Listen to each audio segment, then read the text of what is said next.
The morning sun rose over the small town of Brookhaven, where the world seemed simple on the surface, but carried the quiet weight of invisible divisions. In the heart of that town stood Jefferson High, a place that prided itself on excellence, discipline, and prestige. But beneath its polished hallways and smiling teachers lay a cruel truth, one that a young girl named Maria Santos would come to know all too well. Maria was 13, small for her age, with deep brown eyes and a quiet strength that most people overlooked. Her mother, Rosa, worked as a cleaner at Jefferson High. Every morning, long before the school bell rang, Rosa could be found sweeping floors, wiping chalkboards, and scrubbing the same desks where children from wealthier families would soon sit. Maria often walked to school beside her mother, clutching her books close to her chest as whispers followed them down the street. In Brookhaven, people noticed everything: who you were, where you lived, what you did for a living. And for some, Maria's life was an easy target. At school, her classmates didn't see Maria as one of them. They saw her as the cleaner's daughter, the girl whose mother mopped their classrooms. It didn't matter that Maria was bright, polite, or hardworking. In their eyes, she belonged to a different world. The first time they called her the Maid, it was in the cafeteria. Someone had dropped their juice on the floor and sneered, asking if Maria could clean it up for them. Laughter echoed through the room like shards of glass. Maria stood frozen, her face burning, her throat tight with humiliation. Teachers didn't say a word, no one did, and so the label stuck. The Maid. It became her nickname, cruel, taunting, repeated in whispers down hallways and written in chalk on lockers. Every day after school, Maria would help her mother clean the same halls where she had been mocked hours earlier. She would pick up trash, sweep under desks, and scrub the stains no one else wanted to touch. But each time she bent down to wipe a floor, a fire burned inside her chest. A quiet, steady flame that grew stronger with every insult, every act of cruelty. She began to dream, not of revenge, but of something greater. She wanted to prove that she was more than what they saw, that she could rise above the walls they built around her. Maria found refuge in books. Late at night, after her mother fell asleep, she would study by candlelight, her fingers tracing the words of stories that promised other worlds. Worlds where hard work mattered more than background, where kindness triumphed over cruelty. But reality was harsh. Teachers often overlooked her hand when she raised it in class. Group projects left her isolated. She ate lunch alone, sometimes in the library, surrounded by the scent of old paper and silence.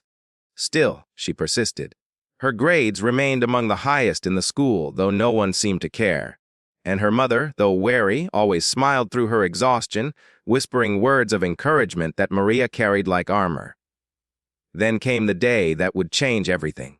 It was the morning of the school's annual award ceremony, the one day when students were recognized for their achievements. Maria had worked tirelessly all year, believing her name might finally be called. As she sat in the crowded auditorium, clutching her worn notebook, she listened as award after award went to familiar faces, children of doctors, lawyers, business owners. When her category came, academic excellence in English, her heart pounded. She knew she had earned it. But when the name was announced, it wasn't hers. It went to someone else, a student whose grades were lower, whose work she had quietly helped correct more than once. The crowd erupted in polite applause. The principal smiled for the cameras, and Maria sat in silence, staring at the floor. When the ceremony ended, she went to find her mother, who had been standing at the back of the auditorium with a mop in hand. Rosa gave her daughter a gentle nod, as if she already understood. They didn't need words. That evening, as they walked home together in the fading light, Maria made herself a promise. She would return one day, not as the girl they laughed at, but as someone they could never look down on again. She would rise so high that they'd have no choice but to look up.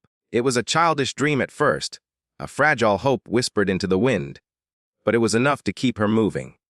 Enough to make her believe that someday, somehow, she would find her way back to Jefferson High. Not as a student, not as the cleaner's daughter, but as the woman in charge. That night, as she fell asleep to the faint sound of her mother washing clothes, Maria dreamed of standing on the stage she had once been denied. Only this time, it was her name being called. The years that followed were not kind to Maria Santos, but they were the years that shaped her into who she was meant to become. After graduating Jefferson High, she didn't have the luxury of celebration like her classmates did. There were no parties, no congratulations, no college fund waiting for her. Instead, she returned home to a small apartment that smelled faintly of cleaning chemicals, her mother's hands raw from years of labor. But Maria had something far greater than privilege. She had resolve. While others rested on comfort, Maria rose before dawn, juggling 2 part-time jobs to pay for community college. She cleaned offices in the morning, worked in a diner at night, and studied in between, often falling asleep over textbooks that smelled faintly of spilled coffee and exhaustion. It wasn't easy. There were days when her body ached and her spirit faltered. Professors misjudged her quietness as weakness. Classmates looked at her thrift, store clothes, and assumed she didn't belong. But every time she felt doubt creep in, she remembered the laughter in that school cafeteria, the word, Maid, echoing like a wound she refused to let define her. Maria excelled. Slowly, steadily, she began to rise. Her grades caught the attention of one of her professors, who helped her apply for scholarships. She transferred to a respected university 2 years later, majoring in education, a choice that puzzled many but made perfect sense to her. She wanted to teach, not just to impart knowledge, but to protect those who were invisible. Her time at the university opened doors she never thought she'd walk through. She met mentors who saw her potential, professors who pushed her to think deeper, and classmates who treated her as an equal. For the first time in her life, Maria felt like she belonged. But even there, shadows of her past lingered. One afternoon, while volunteering at a tutoring center, a group of high school students arrived, and among them were a few from Jefferson High. She recognized the logo on their uniforms instantly. It was like seeing ghosts from another life. They didn't recognize her. Why would they? She was older now, more confident, her posture no longer bent from shame. But their presence rekindled something inside her, a reminder of where she had come from and how far she still had to go. Maria threw herself deeper into her studies, graduating at the top of her class. She earned her teaching credentials and began her first job as a middle school teacher in a neighboring town. Her first classroom was small, with cracked windows and mismatched chairs, but it felt like a cathedral to her. Every lesson she taught carried a piece of her own story. She saw herself in the quiet children, the ones who avoided eye contact, who came to school with worn clothes and hungry eyes. She made it her mission to see them, to make sure they knew they mattered. Her students adored her. Parents praised her. Administrators noticed her dedication. Promotions followed, first to department head, then to assistant principal. Yet, despite her success, Maria couldn't shake the pull of her past. Every time she passed a school hallway or saw a janitor working late, she thought of her mother. Of those long nights when they cleaned Jefferson High together, of the silent humiliation they both endured. When Rosa passed away a few years later, it broke something inside her. Maria buried her mother with trembling hands and an unshakable vow. She would finish what her mother started. She applied for a principal position, not just anywhere, but at Jefferson High. The same school that once refused to see her as more than the cleaner's daughter was now under new leadership after years of decline. Enrollment was down, academic performance had plummeted, and the district was desperate for change. Maria's application was unexpected, and when her name appeared on the shortlist, it sent ripples through the small town. Many remembered the Santos family. Some even whispered, "Isn't that the maid's daughter?" The irony was not lost on her. On the morning of her interview, Maria stood in front of Jefferson High once again. Older, stronger, her reflection shining faintly in the glass doors. The same doors she had once entered as a child, burdened by ridicule, now opened before her as an equal. She walked through the hallways that had haunted her dreams for years. Past the lockers where cruel words had once been scrawled, past the classrooms where her hand had gone unseen. Everything looked smaller now, like a faded memory. In the conference room sat the interview panel. Familiar faces, some older teachers she vaguely remembered, others who didn't recognize her at all. The questions came quickly about leadership, curriculum, discipline, and community engagement. But beneath them, she could sense the unspoken one. Was she really good enough? Maria answered calmly, with the grace and confidence of someone who had fought her entire life to be in that room. When it was over, she shook their hands, thanked them for the opportunity, and walked out into the bright afternoon light. Her heart was steady, her spirit unbroken. That night, as she waited for the call that could change everything, she thought of her mother again. of the woman who had taught her that no job was beneath anyone. That dignity was not given by others but carried within. And then her phone rang. She froze, staring at the glowing screen, her breath caught in her throat. This was it, the moment that would decide whether her story would come full circle, or end where it began. The call changed everything. When Maria heard the words confirming her selection as the new principal of Jefferson High, she didn't cry. Not immediately. She simply sat there in silence, letting the reality sink in. The school that once broke her spirit was now hers to rebuild. But the emotions came later, waves of pride, grief, and disbelief all at once. It wasn't just her victory, it was her mother's too. Rosa Santos, who had spent years cleaning those same classrooms, had always believed her daughter was destined for more. And now, she was. Her first day as principal was nothing short of surreal. The morning sun fell across the school building, casting long shadows over the cracked pavement. The same hallways that once echoed with laughter at her expense were now filled with silence as teachers and staff gathered to meet their new leader. Maria walked in with quiet confidence, her heels clicking against the tiled floor that her mother once mopped. Every sound felt symbolic, every step heavy with history. The faculty greeted her with polite curiosity, though she could sense the whispers beneath their smiles. Some recognized her name, some didn't, but a few, older teachers who had been there for decades, exchanged knowing glances. They remembered her. They remembered the shy girl who kept her head down, who was teased for smelling like cleaning products, who once sat outside the cafeteria during lunch. And now she was the principal. In the weeks that followed, Maria poured her soul into reviving Jefferson High. The school had fallen behind, low test scores, poor morale, a reputation for neglect. She worked late into the night, crafting plans to restore its dignity. She met with teachers individually, listened to their frustrations, and reorganized the administration to make accountability fairer. She created student support programs, counseling sessions, and mentorship opportunities for kids who came from underprivileged backgrounds. Children who reminded her so much of herself. But with every change she made, resistance grew. Some of the older staff, especially those who had once held power, resented her authority. They didn't like the idea of a woman like her, a Latina from a working-class background, running the show. Behind her back, she overheard comments laced with the same prejudice she thought she had left behind. "She's too soft," some said.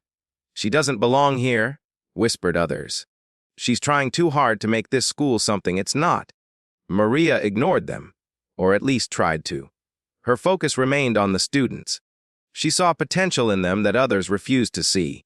She started an after-school mentorship program for those at risk of dropping out, connecting them with local colleges and professionals who once faced similar struggles. But fate has a way of circling back. One morning, while reviewing staff files for performance evaluations, Maria froze. Her eyes locked onto a name that stirred something deep within her. Evelyn Parker. The name was all too familiar. Evelyn had been her English teacher. The one who used to smirk when other students mocked her accent. The one who once told her she'd never go far if she didn't learn to speak properly. The same teacher who had stood by silent and unbothered when others called her the maid's daughter. And now she was still teaching at Jefferson High. The irony hit Maria like a thunderclap. Part of her wanted to remove Evelyn from her position immediately. Another part wanted to confront her face to face, to make her see the woman she had once dismissed. But Maria knew better. Power wasn't about revenge, it was about restraint. Still, destiny had other plans. A week later, during a faculty meeting, Evelyn entered the room. Older now, with streaks of gray in her hair, but still carrying the same air of superiority. Her eyes landed on Maria, and for a moment, disbelief flashed across her face. Recognition followed. Maria could see the shift, the slight tremor in Evelyn's expression, the way her posture stiffened. It was clear she remembered. The meeting proceeded as usual, but tension filled the air. Evelyn barely spoke, her eyes darting toward Maria occasionally, as if to confirm this wasn't some cruel dream. Afterward, Evelyn approached her in private. Her tone was measured, her smile tight. There were no apologies, only veiled politeness. Maria listened calmly, professional and composed, while the weight of unspoken history hung heavy between them. From that day on, things at Jefferson High became even more complicated. Evelyn subtly questioned Maria's decisions in staff meetings, challenging her leadership under the guise of professional concern. Some teachers sided with her out of habit or bias, while others remained loyal to Maria's vision. It became a silent battle, one of willpower, not words. Maria stood her ground, making decisions with integrity, her every move watched and whispered about. She focused on what mattered: her students, the ones who looked up to her not because of her title, but because she understood them. Still, every time she passed Evelyn in the hallway, memories flooded back, of the humiliation, the tears, the loneliness. But she refused to let the past dictate her present.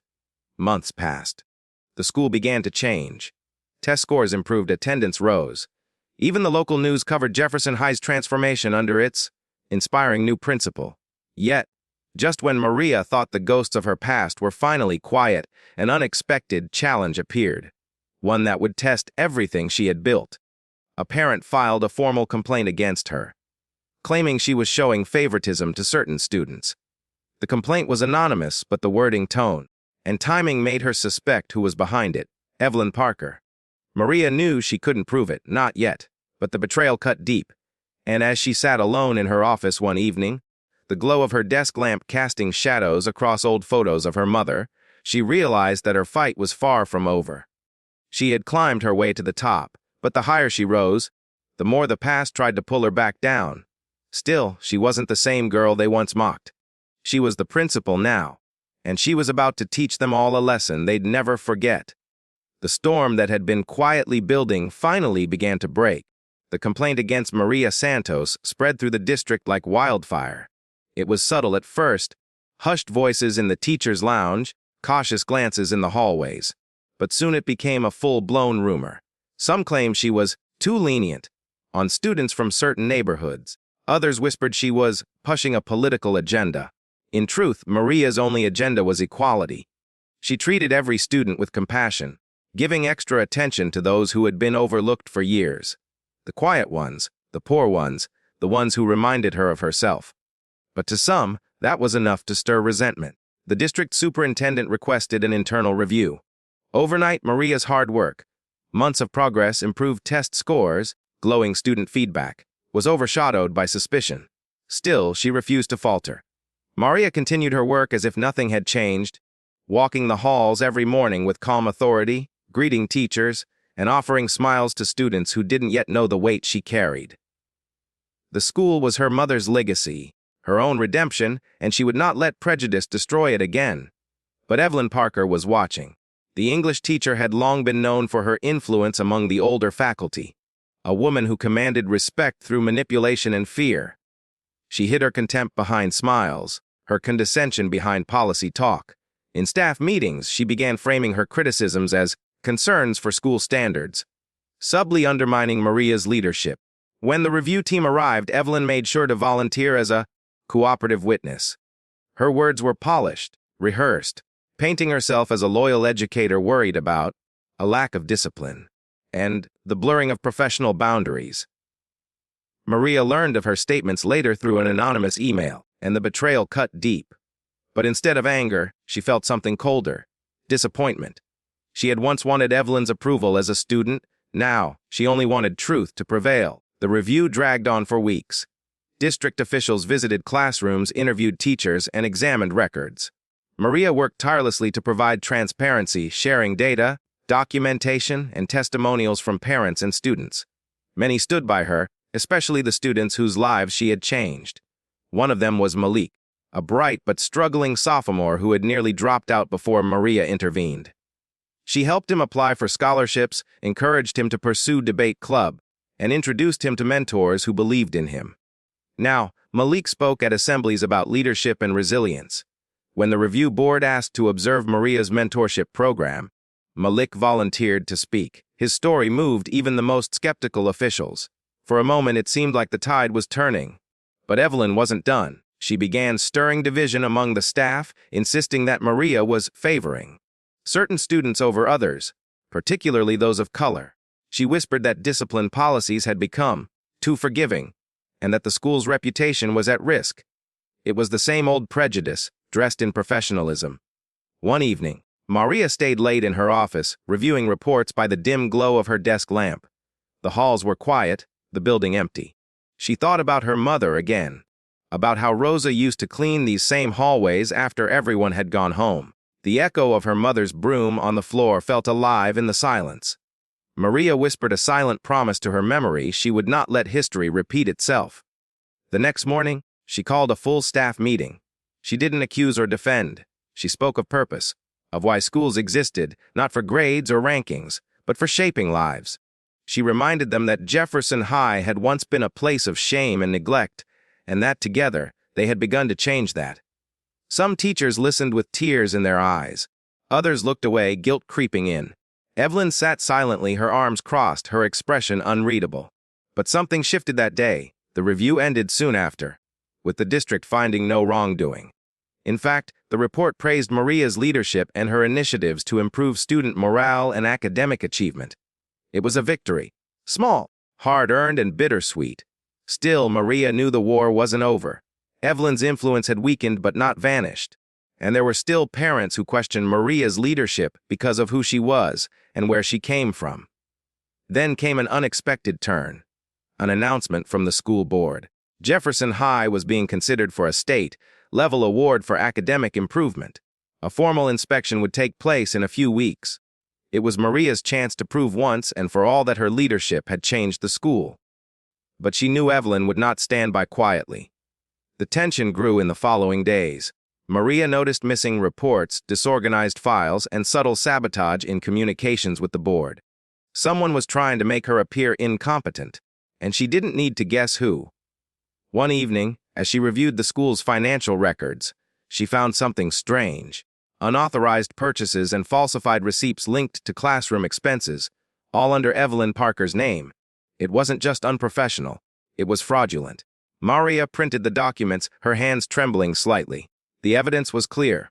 For years, Evelyn had been misusing funds allocated to her department, small amounts at first, but enough to add up. This was more than poetic justice. It was accountability. Maria now had a choice: expose Evelyn and risk another scandal that could taint the school's reputation, or handle it quietly and risk losing the moral high ground she had fought so hard to keep. She sat in silence for a long time, the papers spread out before her, the weight of decision pressing on her shoulders. Her reflection in the office window looked different now. Stronger, older, wiser. She had spent her life fighting for respect, for dignity, for the right to be seen. And now, fate had handed her the chance to decide what kind of leader she truly was. And as the night deepened, Maria knew, one way or another, the past and present were about to collide. The morning after Maria discovered the evidence, Jefferson High felt colder than usual. The corridors that once echoed with laughter seemed filled with unease, a quiet tension that only Maria could feel. She walked through the building with her head high, concealing the storm that brewed inside her. The papers in her office drawer held more than numbers, they held years of deception. Evelyn Parker, the same woman who once mocked her mother's uniform and her accent, had been stealing from the very school she claimed to serve. It wasn't just about money, it was about hypocrisy. For decades, Evelyn had presented herself as the model educator, strict, refined, and untouchable. But beneath that polished surface lay greed and prejudice. Maria could see it clearly now. Evelyn's contempt for her wasn't personal. It was the fear of being outshined by someone she had once deemed inferior. Still, Maria hesitated. Exposing Evelyn would be explosive. The school had just begun to rebuild its reputation. The district board was preparing for the upcoming inspection. Any scandal now could unravel everything. But silence had its price too. Maria spent the next few days gathering more evidence quietly. Copies of receipts, budget reports, and approval forms. Everything pointed back to Evelyn. The misuse of funds wasn't recent. It stretched back years, long before Maria had become principal. It was a pattern hidden beneath layers of bureaucracy and trust. Maria could almost hear her mother's voice whispering in her mind, reminding her that dignity didn't mean letting injustice go unchallenged. So, she made a plan. She called for a confidential meeting with the district superintendent. Calm and composed, she presented the documents, explaining what she had found. The superintendent, initially skeptical, reviewed the evidence in silence. By the end of the meeting, his expression had hardened. An internal investigation was launched immediately. News travels fast in schools, even when it's supposed to be confidential. Within days, rumors swirled again, only this time, the whispers weren't about Maria. They were about Evelyn Parker. Evelyn noticed the shift. The respectful greetings she once received in the hallways turned into awkward silences. Teachers who once sought her approval now avoided her entirely. Even her students sensed something was wrong. Then came the day she was summoned to the district office. Maria didn't attend that meeting. She didn't have to. She already knew what was coming. Evelyn's face the next morning said it all. Pale, drawn, her pride shattered. She barely spoke during the staff meeting, her usual arrogance replaced by an uncomfortable quiet. Later that afternoon, she cleared her desk. By evening, she was gone. The official announcement came the next day. Evelyn Parker had resigned following an investigation into financial misconduct. The statement was brief and professional, but everyone knew the truth. For Maria, the moment was bittersweet. She hadn't wanted revenge, not truly. She had wanted peace. But watching Evelyn leave the same building where she had once made Maria feel so small, she couldn't help but feel that justice had finally found its way home. Still, the victory came at a cost. The upcoming state inspection loomed closer, and the scandal had stirred unease within the district. Some questioned whether Jefferson High was stable enough to qualify for recognition. Maria knew she needed to restore confidence quickly, not for herself, but for her students and staff. She worked tirelessly in the weeks that followed. New leadership training, classroom renovations, morale, building activities. Every decision she made carried purpose. She reminded her teachers why they were there, not for personal gain, but for the children whose futures depended on them. The day of the inspection arrived on a crisp Monday morning. The state board's representatives walked through the halls with clipboards and quiet observation. They interviewed students, reviewed programs, and sat in on classes. To her relief, everything went smoothly. The school shone not because of perfection, but because of authenticity. The students spoke passionately about their teachers. The staff demonstrated dedication and teamwork. And through it all, Maria stood as the embodiment of everything Jefferson High had become: resilient, compassionate, unbreakable. When the results came in weeks later, Maria could hardly believe it. Jefferson High had not only passed the inspection, it had been awarded the State Award for Educational Renewal, a recognition reserved for schools that showed extraordinary turnaround and leadership. For the first time in years, the school was celebrated, not pitied. The local newspaper ran a feature on the transformation, calling Maria the principal who gave hope back to Jefferson High. Her picture, standing proudly at the school gates, spread across social media, inspiring countless others who had faced discrimination and hardship. But perhaps the most poignant moment came months later when Maria received an unexpected letter. It was from Evelyn Parker. The handwriting was unmistakable, neat, deliberate, tinged with regret. Evelyn wrote that losing her position had forced her to reflect on the kind of person she had become. She admitted to her prejudice, her pride, and her mistakes. And though she never used the word sorry directly, the tone of her letter carried it deeply. She ended with a line that lingered with Maria long after she read it. "I used to see you as the maid's daughter. Now I see you as the woman who taught me what true leadership looks like." Maria folded the letter gently and placed it in her drawer. Not out of pride, but as a reminder of how far she had come. Life had come full circle. Yet even in victory, she felt a quiet ache, a longing for her mother to see what she had built. She often imagined Rosa standing in those hallways again, not as a cleaner, but as someone whose sacrifices had turned into legacy. The past had been cruel, but it had also forged her strength. And now, Maria Santos stood at the top of the very world that once tried to keep her at the bottom. Still, her journey wasn't over. Something deeper awaited. A final test that would challenge not her power, but her heart. Because soon, the ghosts of her past would walk through those doors again. The air that morning was crisp and golden, filled with the scent of blooming jacarandas that lined the street outside Jefferson High. It had been 2 years since Maria Santos had taken over as principal, and the school had transformed into something remarkable. The walls that once echoed with apathy now buzzed with ambition.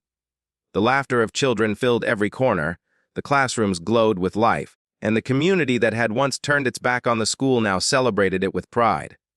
Maria's office, once a place of anxiety, had become a sanctuary, filled with student drawings, thank-you letters, and photographs of school events that captured joy and hope. It was a monument to resilience. Yet, that morning, she couldn't shake the feeling that something significant was about to happen. The receptionist's voice came over the intercom. Ms. Santos, there's someone here to see you." Maria looked up, a little puzzled. No appointments were scheduled that early. "Who is it?" she asked. The reply came after a pause. "She says she's an old student's parent." Maria nodded, assuming it was a routine meeting about admissions or academic concerns.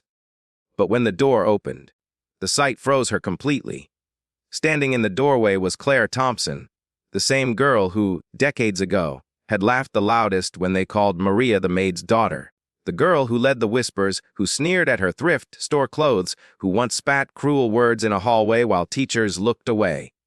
Now she was older, dressed in a neat blazer, her once golden hair streaked with gray.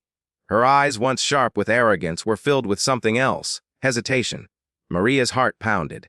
For a moment, she was no longer the principal. She was the girl again, the one who ate lunch alone, who hid tears behind her textbooks. But that girl no longer ruled her life. She rose calmly from her chair, her posture poised and dignified. Claire's lips parted, as if searching for words that refused to come. Finally, she spoke, her voice fragile, uncertain.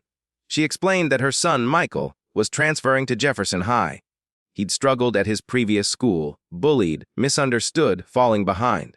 She had heard about how Maria had changed the environment here, how she personally mentored students who felt out of place.